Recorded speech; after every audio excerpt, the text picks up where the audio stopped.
Abu Ubaidah telah memberikan kenyataan dan ini dipersetujui oleh semua orang, sama ada rakan ataupun lawan, bahawa operasi Tufanul Aqsa merupakan operasi komando zaman moden yang paling berjaya dalam keadaan menentang kuasa besar dunia dengan senjata dan juga kelengkapan yang paling minima.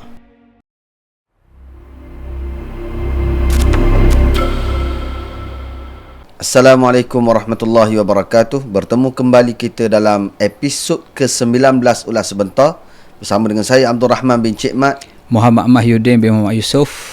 Dan kembali kita dalam ulasan terbaru berkaitan dengan apa yang terkini berlaku dalam peperangan ataupun operasi untuk membebaskan Masjidil Aqsa ini. Dan hari ini kita agak bersemangat Ustaz Din sebab kita telah menunggu saudara kita ni bersiaran langsung ataupun untuk mendengar suaranya dan telah hilang daripada radar dan pelbagai cerita dan berita bahawa beliau telah terbunuh, telah hilang dan sebagainya, macam-macam lah. Tetapi akhirnya sempena dengan setahun Tufanul Aqsa, saudara kita Abu Ubaidah telah membuat comeback. Dan ini merupakan video dia yang ke-29 setelah hilang daripada radar lebih kurang dalam 3 bulan. Dan beliau kembali dengan membawa isu-isu dan juga kenyataan-kenyataan yang bernas serta panas untuk kita kongsikan pada hari ini, insya-Allah. Sebelum daripada kita cerita isi kandungan berkenaan dengan apa yang diucapkan oleh Abu Ubaidah, sebenarnya kemunculan dia tu sendiri, dia tu muncul maknanya sudah memberikan suatu mesej yang besar lah bagi mukawamah pejuang Palestin, kepada orang Palestin, orang Gaza, umat Islam dan juga kepada Israel itu sendiri. Yang mana bila dia keluar dengan bukan sekadar suara tapi dengan batang tubuh dia sendiri, bukan AI lah. Takut kata AI pula.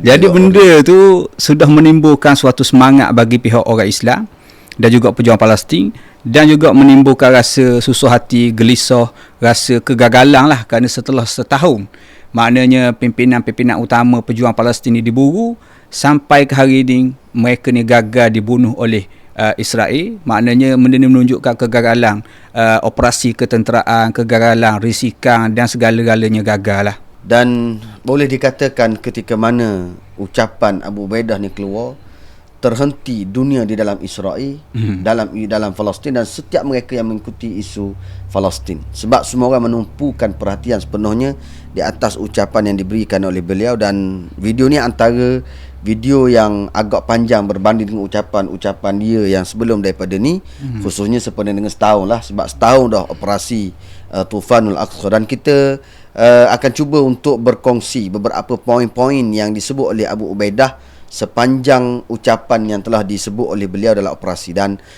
rasanya sahabat-sahabat boleh rujuk video-video ni dalam internet banyak dan sebagainya. Cuma saya tak pastilah ada terjemahan bahasa Melayu ataupun tidak untuk video yang panjang yang diucapkan oleh Abu Ubaidah. Tapi keratan-keratan video tu banyak dalam bahasa Melayu orang buat terjemahan.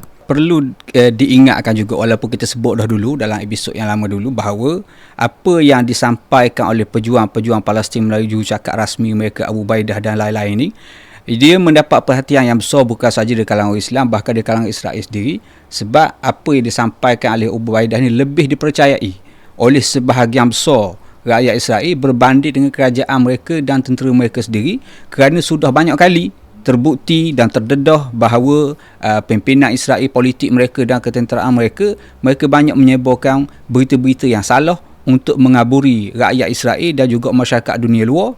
Jadi bila mereka tengok apa yang disampaikan oleh Abu Ubaidah sebelum daripada ni, lebih menepati apa yang sebenarnya berlaku, dan juga dia menggariskan kepada orang Palestin, umat Islam dan juga kepada orang Israel sendiri apa benda bentuk yang akan berlaku selepas daripada ni. Dan kita gilah kepada beberapa poin yang dibincangkan ataupun yang banyak diambil perhatian oleh penganalisis. Antara perkara yang pertama yang disebut oleh Abu Ubaidah dalam ucapan beliau menegaskan tentang operasi Tufan Aqsa itu sendiri.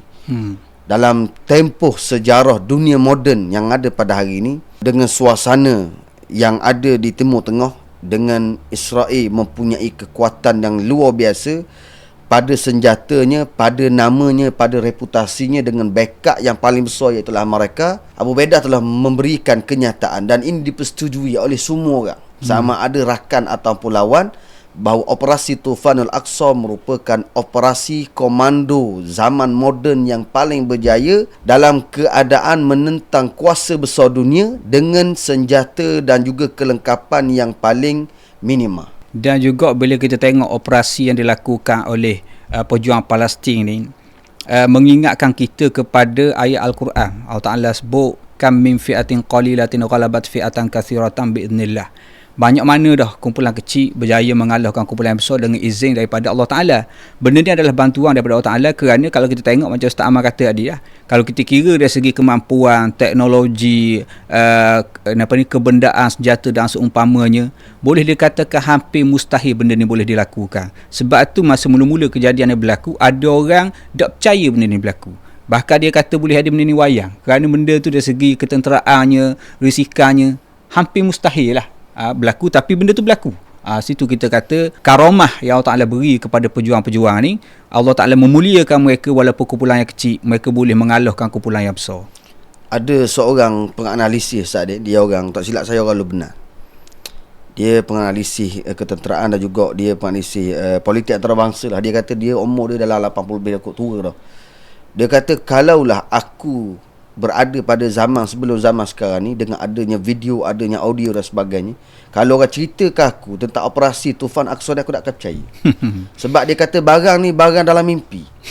Sebab dia kata bila aku tengok balik, dia kata aku tengok tu pun seolah-olah tak percaya.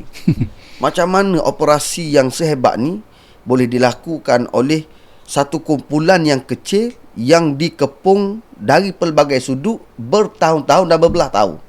Maksudnya dari segi maklumatnya, dari segi operasi yang dilakukan oleh mereka, dari segi keberjayaan mereka, dan dari segi respon Israel itu sendiri, dengan kejutan yang ada yang menyebabkan Israel dalam keadaan gabra ataupun panik disebabkan operasi tersebut. Iyalah, mana kalau kita tengok, bukan setakat Israel, Amerika pun terkejut, kuasa-kuasa besar dunia pun terkejut, dan semua penganalisis ketenteraan, pakar-pakar daripada seluruh dunia mengatakan benda ni benda yang luar biasa. Dahsyat. Dan kita tengoklah, saya rasa dari segi detail bagaimana operasi ni, kita semua orang yang ikut isu ni akan dapat memahami bagaimana dahsyatnya operasi yang dilakukan, bagaimana maklumat yang dikumpulkan, bagaimana operasi yang dilakukan. Dan kalau kita tengok balik sempena setahun ni, kita tengok balik video operasi yang dilakukan pada hari pertama tu, memang kalau kita tengok macam dalam movie sungguh lah bagaimana mereka buat. Tetapi kita mengetahui tindak balas yang diberikan oleh Israel dahsyat, dan kesannya peperangan sehingga pada hari ini setahun belum lagi selesai. Dan juga untuk kita sebut sekali lagi lah apa yang berlaku dalam perang di Gaza ni, maknanya kumpulan pejuang Palestin menyerang Israel, seperti yang kita sebut ada jauh perbandingan kekuatan, risikan dan seumpamanya. Benda ni telah menjadi satu subjek silibus pengajian di kolej-kolej ketenteraan di seluruh dunia. Mereka semua sedang mengikuti rapat apa yang berlaku dan mereka belajar apa yang telah dilakukan oleh pejuang Palestin ni, kumpulan yang kecil dengan modal yang kecil, bagaimana untuk mengalahkan kumpulan yang besar. Ada lagi beberapa poin yang disebut, perkara yang diberi penekanan oleh Abu Ubaidah juga, antaranya ialah berkaitan dengan tawanan perang Israel.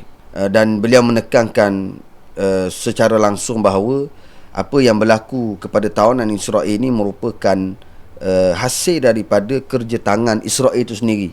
Termasuklah disebut balik bagaimana berlakunya pembunuhan tawanan daripada pihak mujahidin, yang disebabkan oleh kerana tekanan yang dilakukan oleh Israel dengan membunuh ahli keluarga mereka, mengebom perkarangan ataupun tempat tinggal mereka, yang menyebabkan sebahagian daripada mereka ni tidak dapat mengawal perasaan.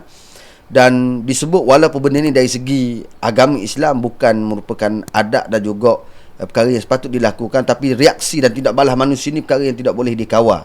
Dan dalam masa yang sama, beliau menegaskan sepatutnya tawanan perang ni benda yang boleh selesai setahun yang lalu dah. Maksudnya kami buat tawanan dah, bahawa tawanan tidak akan terlepas kecuali dengan dibuat pertukaran tawanan. Tapi Israel degil dan juga enggan menerima tawaran tersebut, dan hari ini setahun perang, terbukti apa yang dinyatakan oleh mereka adalah benar, bahawa tidak akan berjaya untuk mengeluarkan tawanan perang ni dengan cara kekerasan ataupun peperangan, bahkan hanya dengan pertukaran tawanan sahaja. Yang menariklah bagi saya, ada seorang pimpinan pejuang Palestin ni, dia kata kalaulah Israel tahu di mana kedudukan tawanan perang ni, pasti mereka akan segera mengebom tempat tu biar mati belaka tawanan. Sebab apa? Sebab sekarang ni kalaulah benda tu berlaku pertukaran tawanan perang, maknanya perang akan terhenti, nasib politik Netanyahu akan berakhir, dan juga kalaulah sebaliknya berlaku, tawanan perang ni masih hidup sehingga kita katalah setahun lagi ataupun 2 tahun lagi. Mana benda tu menunjukkan kegagalan yang tidak henti-henti ke atas tentera Israel, ke atas risikan Israel. Jadi nak ceritanya, kerajaan Israel di bawah Netanyahu ni, mereka tak peduli dah masalah tawanan ni untuk dibuat rundingan untuk bawa balik. Kalau boleh mereka nak bunuh belaka tawanan dia sendiri. Sebab dikira benda tu selagi mana tawanan tu ada, selagi itulah hidup oleh istihar dia ni menang dan seumpamanya, dia nak pergi kepada rundingan, dia tak ambuh. Dan kalau dia tahu, itulah cara pemikiran yang dahsyat lah yang ada pada pemikiran kepimpinan Israel pada hari ini. Kalau dia tahu di mana tawanan tu ada, dia akan bom situ biar mati belaka. Sebab dia nak lepaskan maknanya bebanang yang berat lah bagi dia tu. Sebab tu kali ikut walaupun kenyataan pimpinan Israel termasuklah Netanyahu ni seolah-olah mereka nak membebaskan tawanan, tetapi difahami oleh semua sekarang ni bahawa memang Israel tidak berminat pun untuk membebaskan tawanan dengan cara rundingan, bahkan lebih baik mati. Sebab mereka nak capai matlamat mereka yang lebih besar, iaitu nak mewujudkan Israel Raya dan untuk menghambat keluar penduduk-penduduk Gaza dan sebagainya ni. Dan ini disokong kuat oleh haluan kanan lah sebagaimana yang kita tahu. Dan ini juga sebenarnya memberi kesan yang besar kepada Israel, sebab ia akan menyebabkan peperangan ni akan berlanjutan lebih panjang, dan harbul istinzaf yang kita biasa sebut ni, ia akan sampai kepada satu masa dan sampai kepada satu keadaan pengeluaran senjata untuk dibekalkan. Maknanya sekarang ni Israel gagal sebab mereka membekalkan senjata dan negara barat bekal senjata. Tapi sampai pada satu tahap kayak gini, kilang-kilang dah nak kecak dah dengan penggunaan senjata dan bom dan sebagainya. Maksudnya guna banyak tapi pengeluaran sikit. Guna banyak pengeluaran. Sebab nak buat bom ni bukan macam dia mudah macam kita buat kuih dan sebagainya. Dia rumit, makan masa dan sebagainya. Dan dianggarkan perkara ini akan berlaku dalam masa yang singkat. Maksudnya sebab setahun dah perang. Dan terlalu banyak dah bom yang digunakan. Dan sekarang ni kita kena faham, bom ni bukan Israel sahaja yang nak pakai, sebab di Ukraine pun nak pakai, dan Amerika untuk pertahanan dia pun nak pakai. Sebab itulah bila dibincangkan tentang Iron Dome pun sudah membuat satu perkara yang kalau kita faham dari sudut ketenteraan yang disebut oleh penganalisis ketenteraan, dia kata sampai satu masa tak akan boleh tahan dengan keadaan serangan roket sehari 200-300 ni, maka masa mungkin dalam masa yang singkat tak ada dah kegunaan sistem pertahanan udara, dan keamanan Israel pun akan kita panggil digadaikan lah. Benda ni mengingatkan saya lah kepada suatu kenyataan dan analisis yang disebut oleh Tok Guru Haji Adi. Maknanya dia menjangkakan Israel ni akan kalah perang seperti mana kalahnya Nazi, Soviet. Soviet ni maknanya bila dia berperang, ia cuba meluaskan jajahan dia tu sebanyak mungkin. Jadi terlalu luas sehingga tidak mampu nak menampung lagi. Maknanya tak nak kawal dah. Sepatutnya kita jangan terlalu luas sangat. Takut tidak sempat kita nak kawal benda yang dengan kekuatan. tak padang kekuatan dia. Akhirnya macam Ustaz Amal kata tu lah. Mana Soviet dulu pun Tok Guru Haji kata bila berlaku melebihi kapasiti dia tu, dia akan jatuh sendiri. Yang kemungkinan ni bagi saya tak pelik lah. Mana, sebab tu kalau kadang-kadang bagi saya menarik lah kenyataan ni, saya tak pernah dengar lah orang lain mengulas daripada sudut ni. Mana bila benda tu benda apa kata overhead maknanya melebihi daripada kemampuan dia, akhirnya dia akan jatuh sendiri je. Modal tak padang. Jadi ini membawa kita juga kepada ucapan Abu Ubaidah yang beliau memberi suatu penegasan tentang operasi yang dilakukan di tebing barat. Dia telah mengatakan bagaimana dunia membutakan mata dulu mau kata Gaza sebab adanya pejuang-pejuang ni, jahat mereka ni pengganah dan sebagainya. Kamu tidak bersimpati, kamu tidak menghulurkan bantuan, menyokong Israel dan sebagainya, macam-macam lah.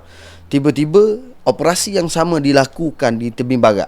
Dan bukan sahaja sebagaimana awal dulu perang mereka hanya menangkap, menyeksa, dan sekarang ni sampai kepada tahap mereka mengebom sebagaimana yang berlaku di Tul Karim. Dan telah diberikan penekanan oleh Abu Ubaidah bahawa operasi ini dilakukan oleh Israel dan memang ini modus operandi yang mereka buat di negara Palestin, dan tidak pelik bahawa ia akan kembali ataupun pergi ke kawasan-kawasan negara jiran. Jadi kalau kita tengoklah apa yang berlaku di tebing barat ni, maknanya suatu benda yang sebenarnya macam kita pernah sebut dah beberapa kali dulu, ancaman daripada tebing barat kepada Israel ni sebenarnya lebih besar daripada Gaza tu sendiri, kalaulah maknanya gelombang penentangan di tebing barat ni betul-betul meletus. Sebab tu kalau tengok berita beberapa hari, seminggu dua ni, ada siri-siri operasi. Kalau kita baca berita semalam, kalau tak silapnya, ada seorang tu dia naik motosikal. Dia guna motosikal, dia serang dalam Tel Aviv sendiri. Dan juga ada beberapa lagi siri-siri serangan yang berlaku sebelum daripada tu, yang mana benda ni merupakan kita kata gelombang Tufanul Aqsa daripada Gaza merebok ke tebing barat dan juga ke dalam Israel itu sendiri. Oleh kerana itu kita tengok tindak balas Israel ni, dia sangat kejam, sangat ganas, sebab dia menjangkakan dengan tekanan ketenteraan yang lebih kuat, yang lebih kejam, yang lebih zalim ni lah yang akan menjadikan mereka ni lebih kekal, lebih berkuasa dan seumpamanya. Tapi kalau kita baca sejarah, makin kuat ditekan, akhirnya benda tu akan balik kepada dia balik. Bekah mu. Seperti mana yang berlaku dalam Intifadah yang kedua, diletup bas dan macam-macam, akhirnya lebih 1,000 orang Israel mati. Dan benda yang sama tak pelik lah kita tengok akan berlaku. Dalaman Israel itu sendiri akan huru-hara akibat daripada kekejaman mereka sendiri, dan perancangan mereka nak menekan rakyat Palestin, nak menghalau keluar rakyat Palestin itu tidak akan berlaku lah. Dan hak ni kita sebut beberapa kali dah, bahawa bagaimana kadang orang tak faham bahawa sebenarnya situasi di tebing barat dan dalam Israel itu sendiri lebih menakutkan Israel berbanding dengan Gaza. Gaza ni dia kepung lama dah, dia kepung, dia letak suku dah asing. Adapun tebing barat ni benda bawah kawalan mereka. Satu, yang keduanya tali barut lah, termasuk dengan pihak berkuasa Palestin dan sebagainya. Yang paling menakutkan ni operasi-operasi yang terakhir berlaku sekarang 2-3 kali berlaku di dalam Israel. Maksudnya daripada kalangan orang Palestin, sama ada mereka memegang kewarganegaraan Palestin ataupun mereka yang memang memegang kewarganegaraan Israel.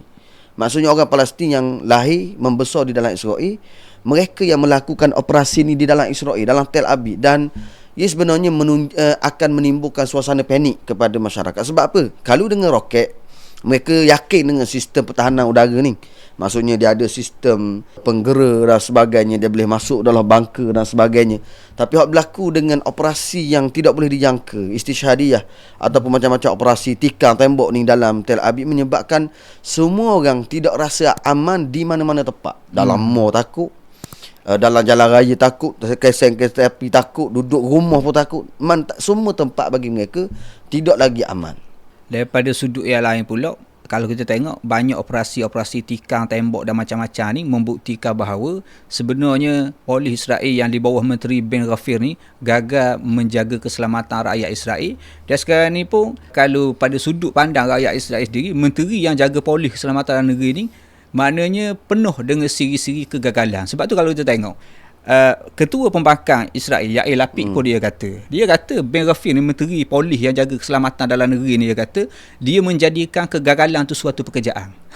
Nak ceritanya beratnya tahap keselamatan dalam Israel ni, orang dia memang langsung rasa tak yakin dan mereka meletakkan sepenuhnya kegagalan kepada menteri Israel. Dan dia ni menunjukkan bahawa walaupun senjata banyak, SB banyak, tali barut banyak, tidak berjaya menghalang rakyat Israel ini daripada dibunuh kerana kezaliman mereka sendiri. Dan sebut kegagalan dan juga kebingungan Israel ni, kalau ada berita pada hari 7 Oktober baru ni, gempar satu Israel dan pada satu kawasan, bila mana rakyat Israel bangun pagi tengok tiba-tiba ada orang main paragliding. Ada orang main paragliding. Paragliding ni satu trauma yang besar bagi rakyat Israel sebab kerana operasi pagi 7 Oktober tahun lepas yang dilakukan oleh para pejuang menggunakan paragliding. Tiba-tiba bangun 7 Oktober 2024 ada orang main paragliding dengan pakaian tentera dan sebagainya. Habis bising. Panggil polis, ribuan polis mari. Begini dan keselamatan dengan sebahagian besar daripada rakyat Israel yang ada senjata keluar dengan bawa senjata. Tiba-tiba terbukti bahawa hotning operasi ataupun latihan yang dibuat oleh Israel. Askar Israel dia buat latihan simulasi bagaimana yang dilakukan oleh para mujahidin buat pada 7 Oktober. Dah hotning kita rasa tak ada timing lain nak buat. Berat mikir. Jadi kita rasa tak tahulah makna kegagalan ke mana ataupun kebingungan lagu mana, ataupun mungkinlah dia ada modus operandi dia kata-kata fikir tapi diketawakan oleh orang ramai lah. Tapi lah maknanya tu satu usaha daripada dia lah, kononnya dia nak mengelak benda tu daripada berlaku semula. Tapi kalau kita lah duduk di tempat kita kata pejuang Palestin, kita tak akan guna dah cara sama, kita akan guna cara lain pula. Boleh hadinya Barang ni orang baca belah kedai. Orang baca dah. Mungkin kita dah gali tu orang dalam lagi keluar ke Israel terus ke, sebagai contoh lah kita kata. Jadi benda tu sebenarnya nak cerita betapa mereka ni trauma dan takut dengan peristiwa 7 Oktober ni, dan benda ni sebab tu kita sebut dah belum ni, dia akan kekal menjadi sejarah hitam dalam negara Israel sampai bila-bila lah. Tapi mungkin tak bila-bila, mungkin kita tak ada dalam negara Israel tu. Sebab tu orang sebut sekarang ni masalah Israel ialah kita kata negara aman Israel. Sekarang ni perkataan aman tu tak ada dah. Mana tinggal negara Israel yang tidak mampu untuk memberikan keamanan kepada rakyatnya dalam semua sudut dah sekarang ni. Boleh dikatakan gitu. Ada seorang pemberita lah channel Al-Raq tu, Ahmad Budiri, dia kata dia ada beza antara dua, aman dengan rasa aman. Aman lain, rasa aman lain. Jadi dia kata, contoh lah dia kata, kalaulah misal kata perang ni berhenti, Israel berjaya menolak Hizbullah ni daripada sempadan Israel jauh ke belakang, mungkin pada zahirnya kita nampak keadaan tu aman. Tapi adakah perasaan orang Yahudi yang pernah tinggal di tempat tu, pernah kena bom, kena serang, dia rasa aman? Sebab kemungkinan dia serang semula tu tetap ada. Jadi sebab tu dia kata, sekarang ni bagi rakyat Israel tidak cukup tentera kata aman, Hizbullah tidak ada di situ, tapi mesti mewujudkan perasaan aman. Macam mana nak mewujudkan perasaan aman tu setelah setahun perang ni dengan roket beribu-ribunya? Benda ni tidak akan pulih dalam masa yang sekejap, mungkin makan masa bertahun-tahun lama, tidak ada langsung serangan, barulah perasaan aman tu mari. Walaupun kita kata keadaan aman, tapi perasaan trauma tu makan masa yang panjang nak pulih. Dah ni kita rasa satu peperangan psikologi yang akan makan masa yang panjang pada Israel. Dan sebab itulah orang kata sekarang ni, kalau kita bincang dari sudut ekonomi dan sebagainya, lagi teruk lah bagaimana keadaan Israel dari sudut keadaan ekonomi dan juga sektor-sektor yang lain dalam Israel. Tapi kita juga nak sebut satu perkara lagi yang disebut oleh Abu Ubaidah, yang merupakan pesanan bagi setiap umat Islam lah. Beliau menyebut dalam ucapan dia, di akhir ucapan dia, bagaimana beliau mengharapkan kepada seluruh umat Islam. Sekarang ni tidak cukup dengan air mata, tidak cukup dengan slogan-slogan, tidak cukup dengan hanya bermain kata dalam untuk menyokong Palestin. Bahkan semua umat Islam mesti menggerakkan sedaya upaya mereka. Sebab tu disebut orang yang mampu dari segi senjata, dari segi harta, dari segi apa jua segi yang ada, gunakan sebaik yang mungkin, sehingga kan dia membuat gesaan, sehingga kan kepada hackers-hackers yang pandai main internet dan sebagainya untuk hack ni, gunakan kepakaran itu untuk menyerang Israel. Dan benda ni merupakan perkara yang penting untuk disedari oleh orang Islam dan seluruh umat Islam, bahawa kita kena faham, kita sedang mengecewakan mereka. Setahun dah perang tanpa mempunyai bantuan yang sepatutnya. Dan yang lebih malangnya, bila berlakunya kecaman kepada orang yang membantu mereka. Ini yang lebih dahsyat lah berlaku dalam dunia Islam. Jadi sebab tu kalau kita tengok setakat ni lah, kita kata tau, tidak ada suatu gerakan yang betul-betul berkesan untuk menghentikan pembunuhan. Mana memang kita tengok setiap hari 24 jam negara Islam tu kutu, negara Islam ni kutu. Tapi itulah yang dimaksudkan oleh Abu Ubaidah. Benda tu tak cukup. Maknanya yang dia sebut lama dah. Kita kukuk mana pun, negara-negara Islam khususnya, negara Arab khususnya, mesti memutuskan segala bentuk hubungan dengan Israel. Jangan kita ni ada sebarang hubungan dia, kita kena boykot dia sehabis-habisnya. Hak tu lah yang kalau kita nak kata selemah-lemah iman. Kalau kita sekadar bercakap, tapi hubungan tu diteruskan, perniagaan diteruskan. Kalau tengok sebagai contoh dah, benda yang malang tapi kita kena sebut. Perniagaan beberapa buah negara Arab dengan Israel ni meningkat lebih banyak daripada tahun yang sebelum, daripada tahun lepas tu, sebelum 7 Oktober. Antaranya Emirates nombor 1. Jumlah perniagaan dia dengan Israel ni meningkat sehingga 2.8 bilion dolar. Kemudian nombor 2 Mesir. Dia yang mengimport ekspor barang ke Israel dalam keadaan Yaman sudah mengepung dah Israel di laut tu, barang luar tak boleh masuk, tiba-tiba dekat ni menjadi talian hayat kepada Israel. Kemudian negara yang ketiga yang maknanya meningkat jugalah perniagaan dengan Israel, Jordan. Walaupun di Jordan ni kalau kita tengok rakyat dia semuanya boleh katakan maknanya majoriti lah kita kata tau, maknanya menentang dan seumpamanya, tapi dia tidak faham lah kerajaan dia ni masih lagi berniaga dengan Israel yang menjadi kita kata talian hayat kepada Israel. Kalaulah tidak kerana sebahagian daripada negara Islam ni masih lagi berhubung, jual barang, beli barang, sudah tentulah Israel ni kita kata lama dah mati kering. Tapi inilah masalah yang berlaku. Dan disebut juga oleh Abu Ubaidah dalam ucapan yang sama, dalam tajuk yang sama disebut oleh beliau. Beliau menyeru kepada setiap doa mereka yang bekerja dalam medan dakwah, para ulama, guru-guru dan setiap mereka yang ada ruang dalam kehidupan mereka ni untuk kembali menyeru semangat jihad yang sebenar dalam diri umat Islam, dalam diri anak-anak orang Islam, supaya mereka memahami semangat jihad ni dan perjuangan untuk membebaskan Masjidil Aqsa dan meninggikan agama Islam dan meninggalkan pertembungan Taifiyah. Dan sesungguhnya pertembungan Taifiyah ni benda yang telah digunakan lama oleh musuh Islam sejak daripada dulu untuk memecah belahkan umat Islam. Sama ada perbezaan firaq, kumpulan-kumpulan, perbezaan dari segi mazhab ataupun aliran ataupun manhaj. Cukup andalah perbezaan apa pun, kena tinggalkan benda ni, cari titik pertemuan dan kuatkan barisan umat Islam, barulah kita mampu untuk menentang musuh yang berada di hadapan. Kalau duduk kita akan letih, dah habis tenaga dengan urusan yang remeh-temeh sama sendiri. Dia sebab tu kadang-kadang kita tengok, kita rasa sangat sedih lah. Ketika kita kata umat Islam di Palestin ni mati, dibunuh, tiba-tiba ada kumpulan yang bangkit berjuang. Jadi kita tanya dulu dia mazhab apa. Jadi ni masalah bagi saya. Kalau tanya saya lah, pandangan saya, walaupun tak wajib orang ikut, benda ni adalah tipu daya iblis. Itu je bagi saya, gitulah. Orang lain tak setuju pun tak ada masalah. Saya bukan mufti, cuma kita kata dalam keadaan sekarang ni nyawa umat Islam dibunuh. Dibunuh pula oleh kafir harbi. Tiba-tiba ada orang nak berjuang, kita pun tanya dia mazhab dia. Sedangkan sama-sama mengucap la ilaha illallah. Tak apalah, kita pun tahu. Bukan kita ni bukan bodoh sangat. Maknanya bukan kita tak tahu hak ni mazhab dia, hak ni silapnya di mana. Bukan kita tak tahu masalah tu, tapi kita kena ingat. Maknanya isu yang lebih besarnya ialah Masjid Aqsa ni dipercayai oleh semua orang. Umat Islam, nyawa dia tu kita wajib kena jaga ni adalah benda yang wajib kita percaya dan wajib kita kena lindungi. Mazhab ni benda yang kita kata, bukan kata tak penting, tapi dia bukan nombor satu, dia bukan nombor dua. Masjid Aqsa, semua orang sepakat.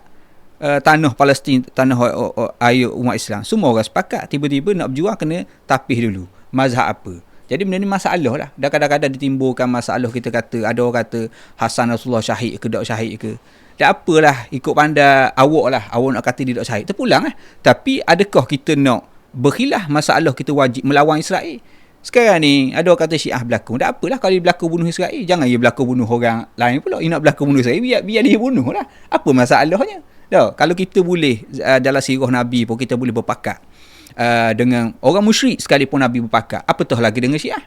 Jadi kadang-kadang kita pelik. Maknanya cara berfikir setengah orang ni, dia menimbulkan keraguan terhadap orang yang berjihad. Sedangkan kita tengok orang yang tidak berjihad tidak pula dipersoalkan. Orang yang berjihad dipersoalkan. Akidah dia betul ke tak? Dia gitu, dia gini. Dah orang hendak berjihad lagu mana? Sedangkan dalam Quran Allah Ta'ala sebut la yastawil qa'idun. Tak sama orang yang duduk saja dengan orang yang berjihad. Boleh ke dia petikar pula orang berjihad? Hak duduk saja pula jadi tukang kritik, pompang gitu gini. Jadi kita rasa, bagi saya lah, ni semua tipu daya iblis je. Dan sepatutnya desakan yang paling lebih besar ialah dihalakan kepada orang yang tidak membantu dan tidak berjihad. Maksudnya dah lah satunya ialah kalau kita cerita dalam konteks negara umat Islam ni, macam-macam kumpulan yang ada. Maksudnya ada orang yang hanya menjadi pemerhati, ada orang yang jadi orang yang simpati, ada orang yang menolong dengan kadar yang dia nak, ada orang yang sungguh menolong, dan yang lebih teruk ada orang yang menjadi tali baru dan ada orang yang menjadi tali hayat kepada Israel. Hak ni kumpulan-kumpulan dan timbangan yang kita kena ambil. Tetapi hak paling penting sekali, umat Islam kena bersatu dan cari titik pertemuan dan perbalahan dalam dunia Islam ini. Kita kembalikan kepada perbalahan tu sama kita ketika mana setelah kita menyelesaikan musuh utama kita duduk depan ni. Cuma nak tambah sikit lah tadi tau. Saya pagi tadi saya tengok satu analisis lah daripada channel Al-Ghad. Wa'il Awad dia sebut, dia kata bila Hizbullah yang kita semua tahu dia ni mazhab Syiah lah, semua kita tahu, dia perang lawan Israel sekarang ni, dan menyebabkan sehingga katanya lebih daripada 1 juta orang Lebanon terpaksa lari lah daripada Lebanon ni sebab perang ni. Jadi Israel sekarang ni apa yang dia buat? Dia akan cari mana-mana Facebook pemuda-pemudi orang Lebanon yang terkesan akibat perang ni. Kalulah dia tu kutuk Hizbullah, dok setuju dengan tindakan Hizbullah perang ni, walaupun mungkin Facebook orang tu ada 10 je follower, tapi bila dia bercakap dalam keadaan dok puas hati terhadap Hizbullah ataupun ada ayat-ayat yang berbau mazhab, dia Sunni dok setuju dengan Syiah Hizbullah apa benda ni, dia kutip semua ni. Di Israel dia kutip semua ni dan dia jadikan satu tajuk besar. Walaupun pemilik akaun Facebook ke media sosial tu bukan orang siapa-siapa pun, bukan orang terkenal pun, dan boleh jadi tak menggambarkan pandangan majoriti rakyat Lebanon pun, Israel dia ambil berat benda tu.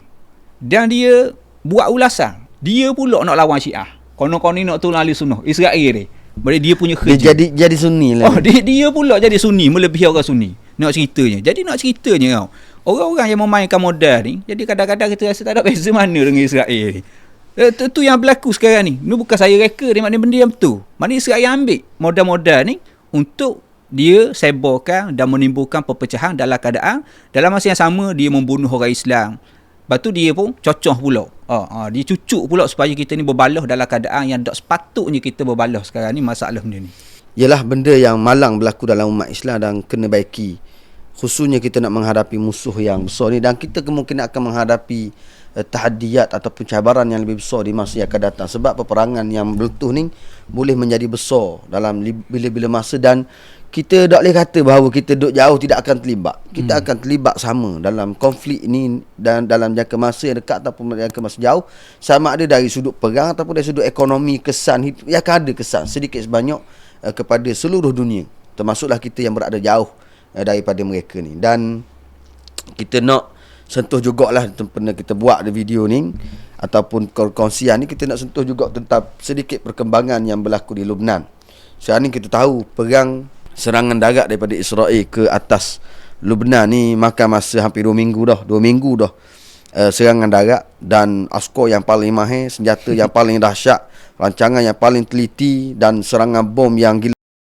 Dan mereka telah buat operasi, dan sebenarnya hakikatnya kalau orang yang baca berita tentang operasi mereka yang berlaku di sempadan Lebanon Israel ni, mereka sebenarnya tak berganjak pun masih berada di sempadan Israel antara Lebanon, tak boleh masuk dalam, kerana penentangan yang dilakukan oleh Hizbullah di atas serangan-serangan mereka, dan juga segala bentuk perangkap-perangkap yang berjaya merangkap dan membunuh askar Israel. Walaupun Israel dalam kenyataan dia kata kami telah berjaya membunuh ribuan tentera-tentera Hizbullah.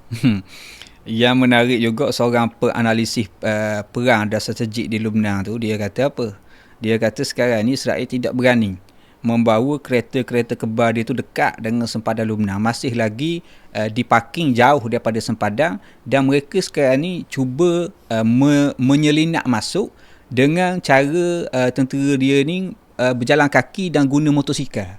Dia kata, dia sebut dalam keadaan, maknanya dia ketawa lah maknanya. Dia kata ada lagi zaman moden ni orang nak jajah negara orang jalan kaki. Sebab apa jadi gitu? Sebab dia tahu dah, kalau bawa kereta kebal ni dekat betul-betul dengan sempadan dengan Lebanon ni, roket Hizbullah ni serta-merta akan menyerang kereta kebal. Dan seperti yang disebut oleh Hassan Nasrullah dulu, dia kata kalau Israel berani serang dengan kereta kebal dia ni sampai ke sempadan Lebanon, tidak ada lagi kereta kebal untuk Israel. Jadi sekarang ni yang berlaku ialah jalan kaki, mungkin naik basikal pun kita tak tahu, naik motosikal aja nak jajah negara orang zaman moden. Jadi benda tu sesuatu yang diketawakan oleh orang lah. Dan memang Israel sebenarnya dalam satu ulasan, saya tengok ulasan yang dibuat oleh orang putih lah, disebut dia buat pemerhatian dalam berita-berita Israel. Sebenarnya Israel memang tidak sebarkan, tidak umumkan keadaan di selatan Lebanon. Maksudnya peperangan darat ni, mereka hanya sebarkan berita serangan udara. Sebab serangan udara berjaya memang tak nafi. Sebab memang dia letup ke atas je, lepas naik atas, lepas, dan memang kemusnahan terlalu dahsyat ke dalam Lebanon. Setengah-setengah kawasan tu memang kita kata hancur lebur lah, sebagaimana berlaku di Gaza. Dan segala bentuk serangan darat ni dia hanya keluarkan footage, maknanya sikit-sikit lah gitu. Ada tak ada. Cuma dia sebut kata kami telah berjaya membunuh ribuan daripada askar Hizbullah dan sebagainya, tapi tidak dinyatakan bahawa sebenarnya askar-askar mereka yang terbunuh dalam operasi di dalam serangan darat ni, dan juga yang tercedera, tidak diketahui. Bahasa mudah dia kawan naratif media Israel ni tidak dibawa dalam masyarakat Israel, dan juga media barat. Maksudnya media barat juga tak bawa side cerita ni. Dia lebih kepada kita kata kaedah dia nak kawal emosi tentera dia dan juga image dia di peringkat antarabangsa. Sebab kalau dia sebut ramai sangat askar dia ni mati, akan menjadikan tentera dia sendiri yang tak sampai lagi di medan perang ni down. Sebab sekarang ni pun kalau tengok banyak dah berita-berita daripada dalam Israel sendiri, sudah ramai dah tentera-tentera dia ni yang menolak untuk kembali berkhidmat dalam ketenteraan, sebab bila dia dengar cerita bahawa keadaan ni sangat teruk lah bagi askar Israel. Dan kalau kita tengok pun mana angka yang diberikan oleh Hizbullah, rasanya berpuluh-puluh orang dah mati dalam masa yang singkat, ratusan dah tentera Israel yang cedera.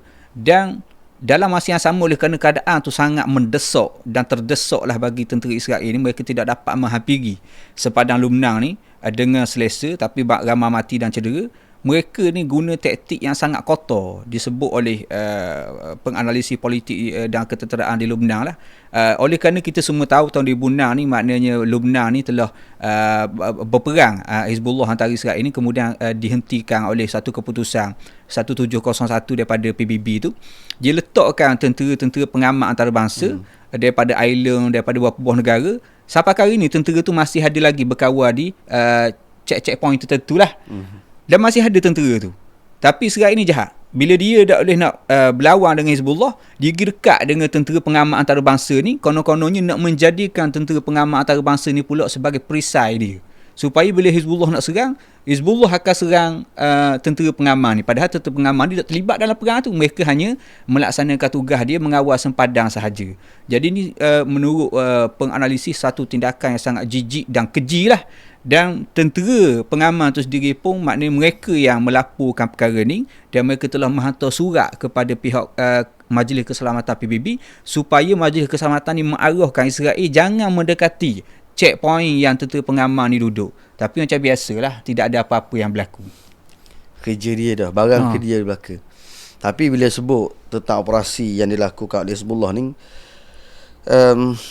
telah keluar pula satu video yang masih ataupun mengejutkan Israel, iaitulah dengan video Hud-Hud 3, siri terbaru, panggil dia musalsalat. Kita panggil dia rancangan TV yang dikeluarkan oleh Hizbullah. Kita tahu dah hak 1, hak 2 bagaimana Hizbullah telah menggunakan drone Hud-Hud untuk tujuan mengintip. Dan sekarang ni juga dalam tempoh serangan dan peperangan udara-darat antara Hizbullah dengan Israel ni, rupanya Hizbullah masih menggerakkan Hud-Hud dia dan telah memberikan maklumat-maklumat terbaru. Dan hak ni kita panggil sebagai serampar dua mata lah. Dia keluarkan video ni menunjukkan kawasan strategi Israel, kawasan industri Israel, kawasan penempatan penduduk Israel ataupun sektor-sektor yang penting lah dalam negara Israel. Jadi benda ni kalau kita tengok dah, suatu perkara yang sangat mengejutkan lah. Dalam keadaan Israel kata mereka telah memusnahkan, sekali dia kata 50%, sekali dia kata macam-macam lah, dengan semua pimpinan teratas Hizbullah ni telah mati dibunuh. Seolah-olahnya Israel Hizbullah ni lembek dah. Maknanya dah orang dah. Tiba-tiba dalam suasana perang yang begitu sengit, dengan kekuatan tentera yang katanya paling canggih, paling terlatih, paling komando dan segala yang terpaling tu, tiba-tiba boleh, maknanya drone daripada Hizbullah ni mengambil gambar di 3 tempat yang paling sensitif, ketenteraan, kilang-kilang yang menjadi sumber ekonomi dan juga kemudahan asas, hospital dan lain-lain. Benda ni kalau kita tengok, dia ada beberapa mesej lah yang nak disampaikan oleh Hizbullah kepada Israel itu sendiri dan juga kepada dunia, menunjukkan bahawa yang pertamanya Hizbullah ni tak hilang kawalan. Walaupun kepimpinan nombor 1, lapisan pertama, AJK pusat dia semua mati, mereka masih lagi tidak, kita kata, tergugat dan tidak hilang kawalan. Mereka masih mampu berperang dan boleh memecah masuk, menyelinap masuk dalam kawasan yang paling sensitif bagi musuh, dalam keadaan musuh iaitu Israel pada hari ini berada dalam keadaan tahap berjaga-jaga tu bukan 100% dah, 300% dah. Tapi masih lagi mana boleh dia masuk dan dia boleh ambil gambar dan juga menjadi mesej kepada rakyat Israel juga. Maknanya aku tahu belaka tempat yang sangat sensitif, sangat penting bagi kamu. Mu ingatlah, kalau mu boleh serang aku pun boleh serang mu juga. Dan yang keduanya juga ialah nak ceritanya, nak menimbulkan suatu kegerunan di kalangan tentera Israel dan juga pemimpin politik Israel ni, bahawa ingat, kalau kamu cuba nak memusnahkan Lubnan, Sebab kita kena faham, taktik Israel ni ada yang dok lari mana, macam apa yang telah dia buat di Gaza dan juga di tepian barat. Mereka akan cuba, panggil memusnahkan bi'atul muqawamah. Makna persekitaran orang yang menyokong pejuang Palestin ataupun pejuang Hizbullah ni. Dia bukan setakat dia nak bunuh pejuang, dia nak membunuh bi'ah, persekitaran orang yang menyokong perjuangan. Jadi oleh kerana sempadan Lubnan dan juga pinggir Beirut, Dhahiyah, kawasan ni dikuasai dan dipanggil persekitaran yang mendukung perjuangan Hizbullah. Rakyat dia, orang dia ni mendukung perjuangan. Jadi memang dalam kepala otak Israel ni, dia nak menghukum Hizbullah dan juga semua orang yang menyokong Hizbullah. Dan dia akan musnahkan habis-habisan. Seperti mana yang berlaku di Gaza, seperti mana yang berlaku di tepian barat, dia nak cuba buat juga benda tu di Beirut. Dia akan musnahkan bukan setakat tempat simpanan senjata, bukan setakat pejabat Hizbullah, tapi juga rakyat yang menyokong Hizbullah. Hospital pun dia akan buat, tapi dia test market dulu. Jadi sekarang ni Hizbullah cuba meminta benda ni. Kalau mu cuba-cuba serang hospital ke, apa benda ke, kemudahan asas, hokmu ni pun aku akan musnahkan juga. Dan sebab tu kalau kita tengok, ada kumpulan ataupun firqah, batalion tentera yang sekarang ni membuat desakan yang kuat kepada negara Israel, bahawa sebenarnya negara Israel sekarang ni sepatutnya menguatkan tindakan keselamatan. Contohnya firqah di Golan. Kem tentera yang berada di Golan, mereka telah menekan kerajaan Israel kerana, dan mereka mengatakan bahawa Israel, kerajaan Israel ini seolah-olah tidak mengambil berat tentang keselamatan askar-askar dia. Sedangkan kami perang depan, kami nak kerajaan, backup kami belakang dengan Iron Dome, Sling David dan sebagainya. Tiba-tiba hak berlakunya dok. Dah ni sebenarnya memberikan satu kesan besar kepada tentera. Maksudnya kita tahu bila mana Hizbullah menyerang kawasannya ataupun daripada Iraq, Yaman menyerang kawasan-kawasan strategik tentera ni, tentera yang pergi berperang di darat dan sebagainya, dalam keadaan mereka tahu pengkalan mereka pun tak selamat, bagaimana kami nak duduk medan perang ni. Maka hak ni akan memberikan kesan yang besar lah dari segi semangat tentera. Jadi benda ni sebab tu kita balik kepada benda yang kita sebut awal tadi. Bila perang ni terlalu luas, terlalu menyeluruh, Israel pun tak mampu. Dia bukan Tuhan. Dia pun bukan kata kekuatan dia tidak ada hak. Negara dia pun tak besar mana sebenarnya. Jadi bila semua bersepakat menyerang dia, dia pun tak sempat juga nak kawal situ, nak kawal sini. Kadang-kadang tu masalah orang kita ni terlalu takut sangat, terlalu canggih sangat lah, terlalu ni lah, kita tak boleh buat apa-apa. Sebenarnya banyak dah terbukti bahawa dia sendiri pun tak mampu nak mempertahankan diri dia. Jadi macam mana orang lain ni boleh kata kalau jadi apa-apa kita jangan berlawan dengan Israel, takut kita kena. Israel pun sekarang nak tolong diri dia pun tak boleh. Tu dan napah pula ni. Tapi kita tak lupa kepada keadaan dan situasi yang berlaku di Gaza. Walaupun kita cerita pasal Lubnan dan sebagainya, Gaza kita tahu sekarang ni bila bermula ataupun tibanya 7 Oktober 2024, Israel telah melancarkan serangan tidak berhenti 24 jam lebih, serangan ke dalam Gaza. Dan hak ni sebenarnya salah satu jahatnya mereka untuk balas dendam.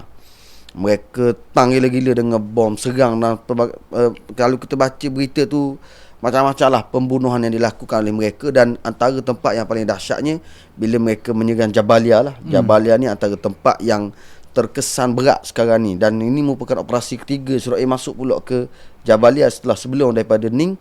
Dan ramai daripada penduduk Jabalia ni terkorban lah di atas serangan daripada Israel.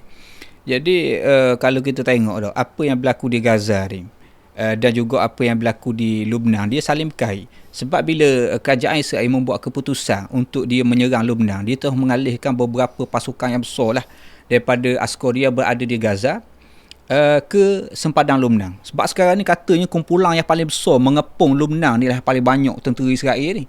Dan banyak dah dikurangkan tentera Israel yang berada di semenanjung Gaza. Katanya beberapa kumpulan kecil, tak besar mana. Ia lebih kepada fokus kepada serangan udara sebab ia anggap mungkin maknanya penentangan dan pejuang di Gaza ni telah menjadi lemah, tak perlu ramai sangat. Tapi apa yang berlaku hari ni ialah mana mereka terpaksa masuk balik, nak membereskan balik benda yang sepatutnya beres 2 kali dah. 2 kali dah dia masuk dan dia menjajah Jabalia ni.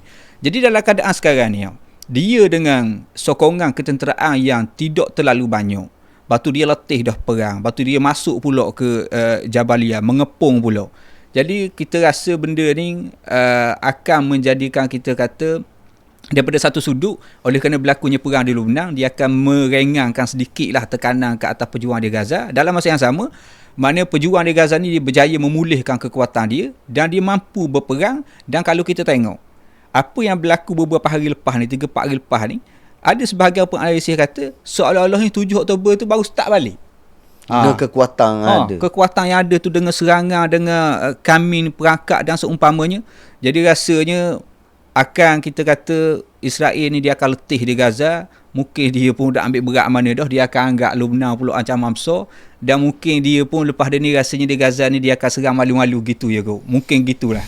Tapi sebenarnya kalau kita tengok video-video yang keluar baru ni, seolah-olah memang kita kata perang ni macam berat sebelah. Berat sebelah sebab maksudnya seolah-olah menyebelahi sebelah para pejuang. Sebab operasi yang mereka lakukan nampak lebih ringan berbanding dengan apa yang berlaku sebelum daripada ni. Walaupun dengan pengeboman yang berlaku ke dalam Gaza ni semakin besar, tetapi sebagaimana yang pernah disebut oleh Asinwa dulu, bagaimana mereka telah akan mengatur balik tentera, dan kita yakin bahawa mereka telah mengatur kekuatan mereka dengan kekuatan yang lebih baik dan juga susunan-susunan yang lebih baik berdasarkan kepada laporan-laporan yang kita baca. Sebab bila jangkaan mereka bila masuk serang Gaza ni macam kita ada benda, tapi masuk kau kena, dan ini satu pengembangan yang menarik dan yang baik lah. Itu kita tidak ceritakan lagi keajaiban yang berlaku dalam peperangan ni. Kalau kita cerita waktu Allah nitik air mata lah. Kalau kita cerita, mungkin kita boleh kongsikan, Ustaz Ammar boleh kongsikan untuk episod akan datang insya-Allah. Karamah yang berlaku yang Allah Taala kurniakan kepada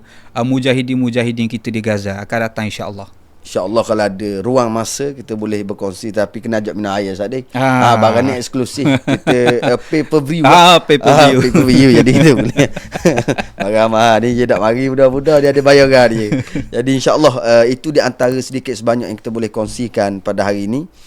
Dan kita mengembalikan semangat kita dan sokongan kita, dan juga kita akan ada satu perhimpunan besar-besaran pada 12 Oktober ni kita akan buat di Kuala Lumpur.